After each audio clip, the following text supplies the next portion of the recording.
ይህ የምጽአቱ አዋጅ ነጋሪ አገልግሎት ወቅታዊና ዕለታዊ ወጎችን በማቅረብ ትንታኔ የምንሰጥበት የተለያዩ እንግዶችንም በመጋበዝ የምናቀርብበት መድረክ ነው። አዘጋጅ ይልቃል አስራት። ሰላም ጤና ይስጥልን ውድ የምጽአቱ አዋጅ ነጋሪ አድማጮቻችን እንዴት ውላችኋል? እንደተለመደው እንግዲህ ዛሬ በዕለተ ሐሙስ ተገናኝተናል። ዓለማችን ወቅታዊ ጉዳዮችን ለመማማር ለማወቅ እንዲሁም ደግሞ መረጃዎችን ደግሞ ወደ እናንተ ለማስተላለፍ ከዛም በተረፈ ደግሞ የእግዚአብሔርን ቃል ደግሞ የምንከፋፈልበት ጊዜ ነው። ከፓስተር አለማየሁ ነሞ ጋር የምናደርገው ውይይት አለ። ዓለማችን ወቅታዊ ጉዳዮች አሁንም ዓለማችንን መገናኛ ብዙሃን የያዙ ጉዳዮችንም እንዲሁ ወደፊት አምጥተን የምንወያይበት ይሆናል። ከዛ በተጨማሪ እንግዲህ ሌሎችም መረጃዎችንም ፓስተር አለማየሁ ያጋራናል። ወደዛው አመራችኋለሁ። መስመር ላይ ፓስተር አለማየሁ ነሞ አለ። መልካም ጊዜ እንዲሆንላችሁ እመኛለሁ። ይልቃል አስራት ነኝ ከምጽአቱ አዋጅ ነጋሪ አገልግሎት። እንዴት ዋልክ ፓስተር? እንደምን ዋልክ? እግዚአብሔር ይመስገን ወንድም ይልቃል። እግዚአብሔር ይመስገን። እንግዲህ ከስብሰባ ላይ ነው እንግዲህ ተነስተህ ይህንን ቃለ መጠይቅ የምታደርገው። ትላንትና የተጀመረ የአብያተ ክርስቲያናት ህብረት 50ኛ ኢዮቤልዩ በዓል አከባበር አለ። እዛ ላይ አንተ እንደተገኘ አውቃለሁ። እንደው መጠነኛ ሪፖርት አካፍለህን ወዳገኘኸው መረጃ እንሸጋገራለን። አመሰግናለሁ። እሺ ወንድም ይልቃል፣ ምን መሰለህ፣ ይሄ ፕሮግራም በየዓመቱ የሚደረግ የመሪዎች ስልጠና አለ። በየዓመቱ ይደረጋል። የዘንድሮ ግን ከአብያተ ክርስቲያናት ህብረት በ1959 ነው የተመሰረተው።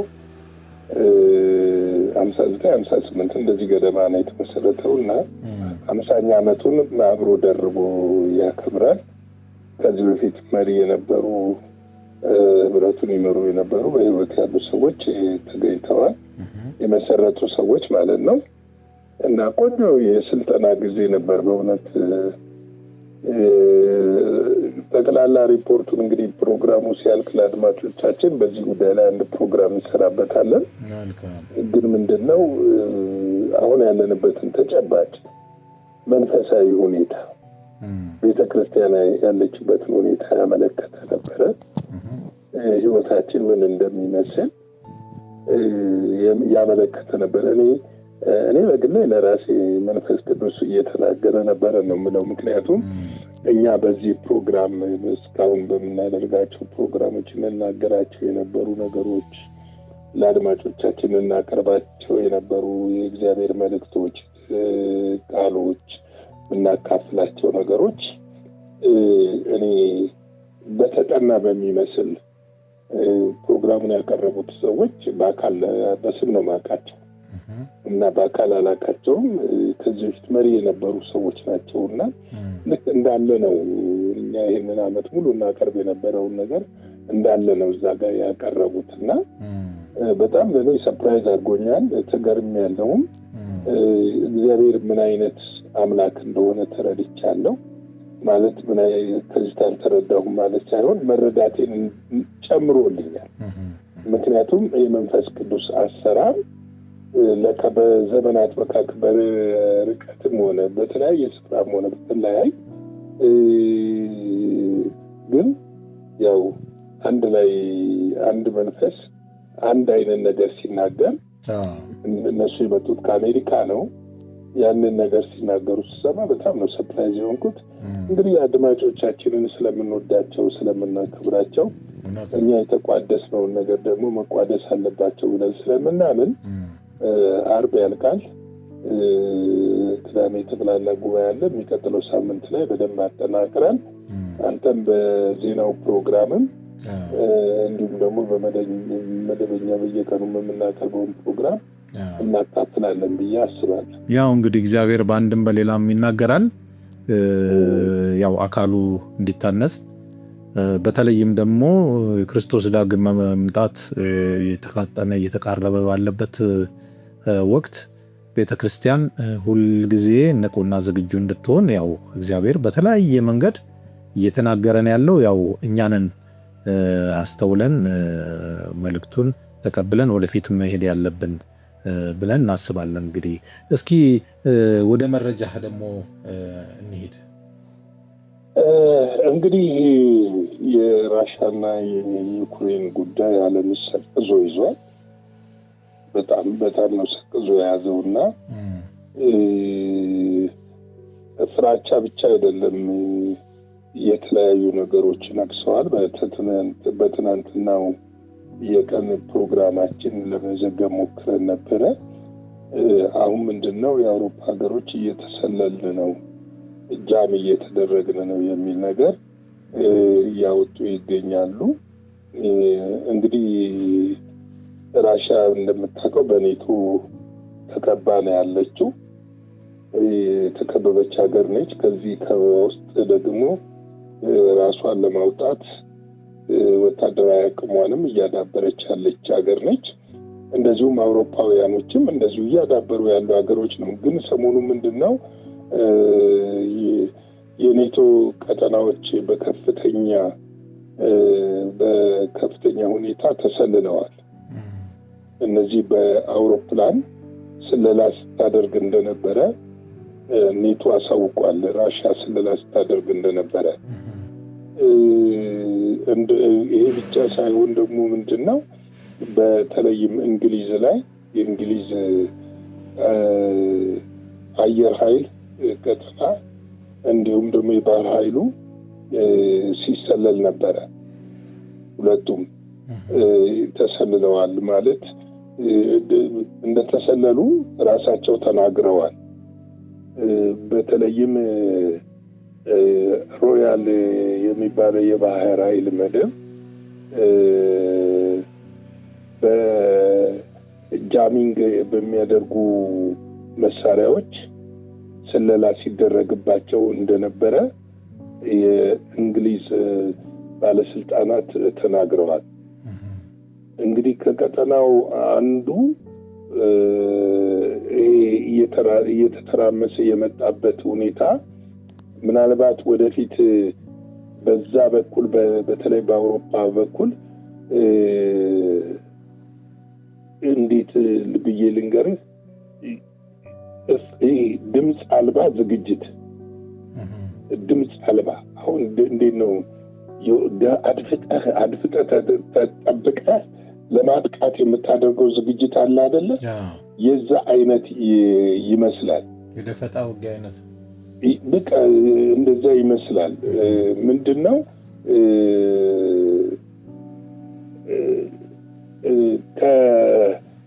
በአውሮፓ አጠገብ የምትገኝ አንድ የራሽያ ግዛት አለች፣ ካሊኒንግራድ የምትባል። እቺ ግዛት በሁለተኛው ዓለም ጦርነት ራሽያ ለሰራችው ይሄ ከናዚ አውሮፓን ነፃ የማውጣቱ ስራ ስለሰራችው ስራ እንደ ገጸ በረከት የተሰጣት ስጦታ ነች እቺ ቦታ እና አውሮፓ ጋር ተለጥፋ የምትገኝ ሀገር ነች። ግን ግዛትነቷ የራሽያ ነች እና ራሽያ እዛ ላይ ምናላት የአውሮፕላን የአየር ኃይል ምድብ አላት። እንደገና ደግሞ የባህር ኃይል ምድብ አላት እዛ ቀጠና አካባቢ።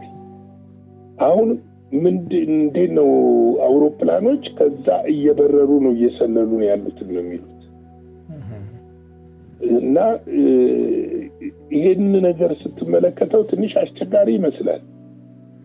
ሌላው በእንግሊዝ ሮያል ባህር ኃይል አካባቢ የእንግሊዝ ባህር ሰርጓጅ ኒኩለር ተሸካሚ መርከብ ላይ ነው ስለላው የተካሄደው እና ይሄ የእንግሊዝ ኒኩለር ባህር ሰርጓጅ ኒኩለር መርከብ የተሸከመውንና ጠቅላላ ያለውን ሁኔታ ተሰልሏል ብቻ ሳይሆን መረጃውን አግኝተውታል። እና ሌላው በጣም የሚገርምህ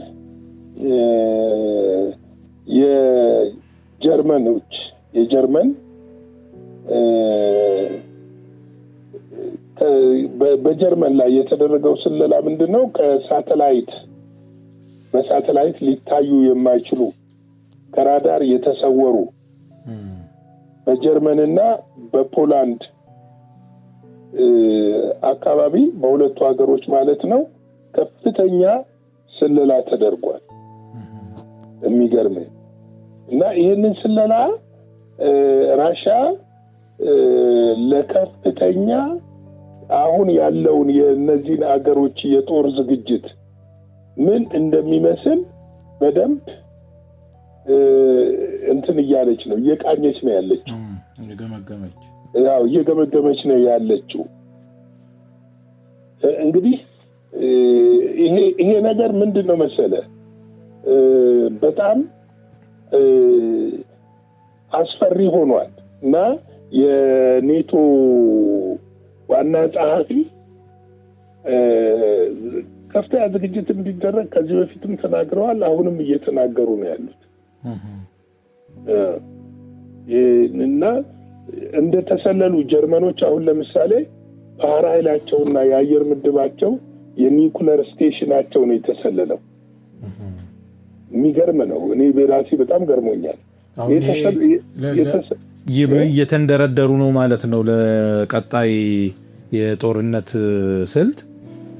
ከግምገማው በኋላ ስትራቴጂክ ሆኖ እንደገና ለመምጣት ነው የራሻ እቅድ ወይስ ሌላ ሀሳብ አላት? ይሄ ብቻ እኮ አይደለም። አሁን ፖላንድ የሚገኘው የኔቶ ጦር ሳይበር አታክ ደርሶበታል። የሳይበር ጥቃት። ይህንን ሳይበር ጥቃት የፈጸሙት የራሽያ የደህንነት ኃይሎች ወታደራዊ ኃይሎች ናቸው ብለው ነው እነሱ ያመኑት። የጀርመን ኒኩለር ኃይል ደግሞ ማመንጫው የተሰለለው ከሳተላይት እና ከራዳር የተሰወሩ ድሮኖች ናቸው፣ ሊታዩ የማይችሉ። እንደውም አንድ የጀርመን አየር ኃይል የሰጠው ማብራሪያ ምንድነው? ተጠይቆ አይታዩም፣ እንደ ጉም ነው የሚመስሉት፣ የተበታተነ ጉም ነው የሚመስሉት ነው ያለው። ግን በራዳራቸው እይታ ውስጥ የተበታተነ ጉም ነው የሚመስሉት። ረቂቅ ቴክኖሎጂ ተጠቅማለች ማለት ነው። ዴፊኒትሊ ምንድነው አሁን ላይ እንግዲህ ይሄንን ነገር ስትገመግመው የአውሮፓ ዝግጅትና የራሽያም እንደዚህ መዘጋጀት በጣም ወደ ለየለት ወደ ሶስተኛው ዓለም ጦርነት እንዳያመራ ተፈርቷል። ቀላል አይደለም። አየር ኃይላቸውን እና የባህር ኃይላቸውን ሰለልክ ማለት ዋናውን የጦር ክፍል አገኘው ማለት ነው። ለጥቃት ምቹ ነው። ክፍተቱን ስለላ ማለት ምን መሰለህ? አሁን ጠላት አሁን ያለበት ይዞታ፣ የታጠቃቸው መሳሪያዎች፣ ወታደራዊ አቅሞቹ ገብተዋል፣ ወታደራዊ ዝግጅቱ እና ደግሞ ቦታዎቹ የት እንደሆነ ለምሳሌ በሚሳኤል ለመደብደብ ከፈለክ የት ቦታ ላይ እንደሆኑ እና የተጠመዱ መሳሪያዎች ካሉ፣ የአየር መከላከያ ካለ፣ የተለያዩ ነገሮች ካሉ እነዛ የት ቦታ ላይ እንዳሉ በጥልቀት ለማወቅ ነው የምትሰልለው። ስለዚህ እንግዲህ ይሄ በጣም አውሮፓውያኖችን አስደንግጧል። እንግዲህ ሌላው ከዚሁ ጋር የሚያያዝ ነው። አሜሪካ ባቀረበችው እቅድ ለዩክሬን የድርድር ሐሳብ አቅርባለች። የድርድሩን ሐሳብ አቅርባለች። እንግዲህ የዩክሬን ምላሽ በስፋት የምንመጣበት ነው። ነገር ግን አጠር ባለ ሁኔታ ስነግርህ ዩክሬን በአሁኑ ሰዓት ክሪሚያ ልሳነ ምድርን የራሴ ግዛት ነው፣ በክሪሚያ ልሳነ ምድር አልደራደርም ብላለች። ይገርም ነው። አልደራደርም፣ በክሪሚያን ልሳነ ምድር የምደራደርበት ምንም ምክንያት የለኝም ብላለች።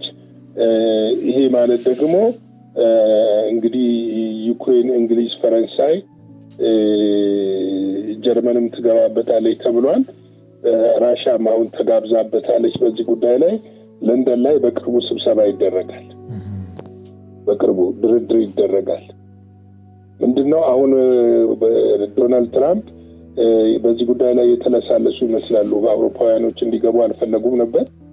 አሁን ግን አውሮፓውያኖችም እንዲገቡበት ፈልገዋልና ራሻ ግን የድርድሩን ሀሳብ ተቀብላለች፣ ሙሉ ለሙሉ መቀበሏን አረጋግጣለች። እና ዓለም እንግዲህ ይህንን ይመስላል። የዩክሬን አለመቀበል ከጀርባው ማነው ገፊው ኃይል ወደፊት የምናየው ይሆናል። ጦርነቱ ግን በጣም እንደተባባሰና እንደተፋፋመ ነው ልነግርህ የሚገባል። እና አድማጮቻችንም እንዲያውቁት የሚፈልገው ይሄ ነው።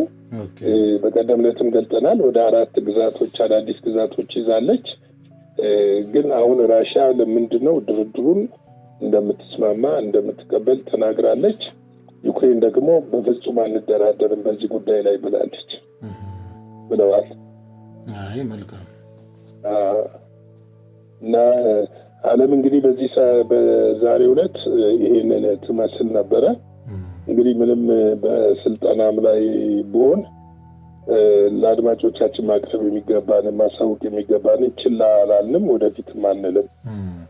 እና እስቲ ትንሽ የእግዚአብሔር ቃል እንቃጠል። መልካም።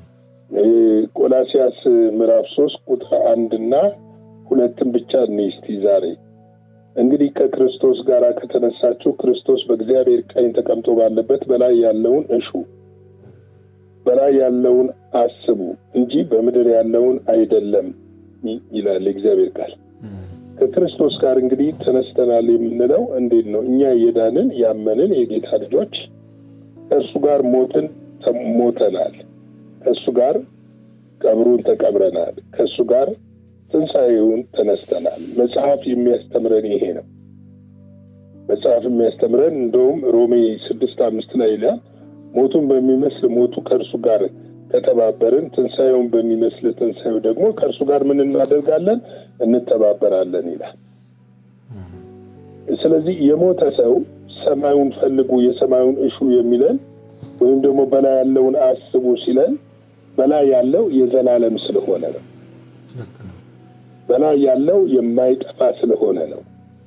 በላይ ያለው የማይሞት ስለሆነ ነው። በላይ ያለው የማይበሰብስ ስለሆነ ነው። በምድር ያለው ነገር በሙሉ ደግሞ ምንድነው? አላፊ ስለሆነ ነው። ጠፊ ስለሆነ ነው። ጊዜያዊ ስለሆነ ነው። ስለዚህ ነው በላይ ያለውን እንድናስብ የሚያደርገን። በዚህ በሚሞትና በሚፈርስ ሥጋ ውስጥ ሆነን ግን ከክርስቶስ ጋር በአብ ቀኝ ምን ሆነናል? ተሰውረናል። ይሄ ማለት ምንድነው? እኛ በክርስቶስ ውስጥ ክርስቶስ በእኛ ውስጥ ነው። እኛ በሱ ውስጥ ምን ሆነናል? ተሰውረናል። እሱ ደግሞ በእኛ ውስጥ አለ። በዚህ በምድር በላይ ያለውን የምናስበው መንግስታችን ከላይ ስለሆነ ነው። ዘላለማችን ፍጻሜያችን ከላይ ስለሆነ ነው። የምንጠብቀውም የምድርን ተስፋ ሳይሆን የዘላለም የሆነውን ከእርሱ የሆነውን የተባረከውን ያንን ተስፋ ስለምንጠብቅ ነው። ጌታ ኢየሱስ ጌታ ኢየሱስ ከእነሱ ጋር ከተናገረ በኋላ ወደ ሰማይ አረገ፣ በእግዚአብሔር ቀኝ ምን ሆነ ይላል? ተቀመጠ ይላል። ማርቆስ 16:19 ላይ በእግዚአብሔር ቀኝ ተቀመጠ ይላል። በእግዚአብሔር ቀኝ ሲቀመጥ ሁላችንን ነው ይዞ የተቀመጠው። ስለ ሁላችን ነው የተከፈለው። ስለ ሁላችን ነው የተነሳው።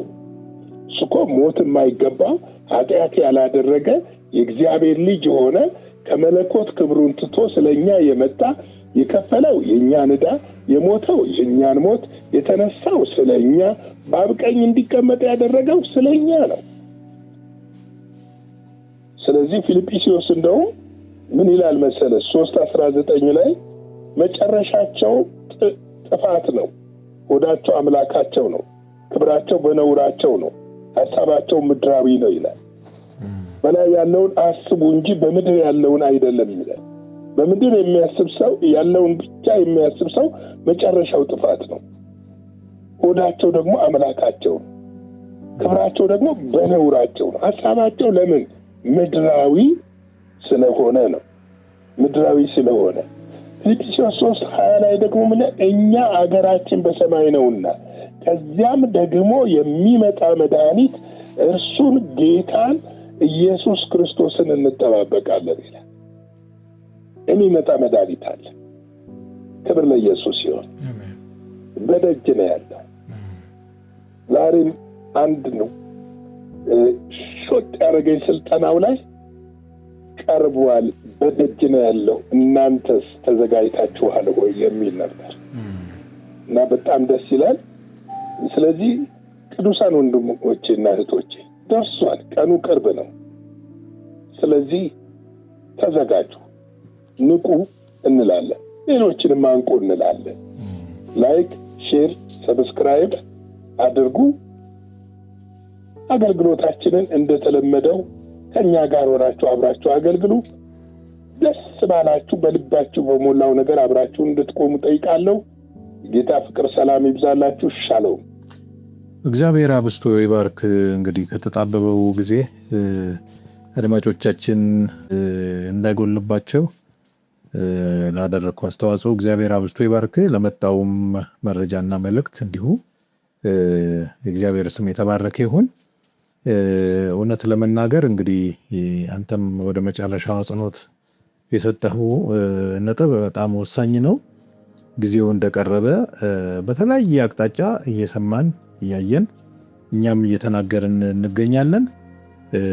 እንግዲህ ይህን ሁሉ መልእክት ስንሰማ ሁሉ ጊዜ ዝግጁና ንቁ እንድንሆን ስራችንን እየሰራን፣ ነጋዴው ንግዱን እየነገደ፣ ተማሪው እየተማረ፣ መንግስት ሰራተኛው ስራውን እየሰራ የክርስቶስን ዳግም መምጣት መጠባበቅ ስለሚቻል ከኛ የሚጠበቀው ትክክለኛው መንገድ ላይ መሆናችንን በማረጋገጥ ዘይታችንን በመሙላት ሁሌ ዝግጁ መሆን ተገቢ ነው ብለን ማስተላለፍ እንፈልጋለን መልእክት።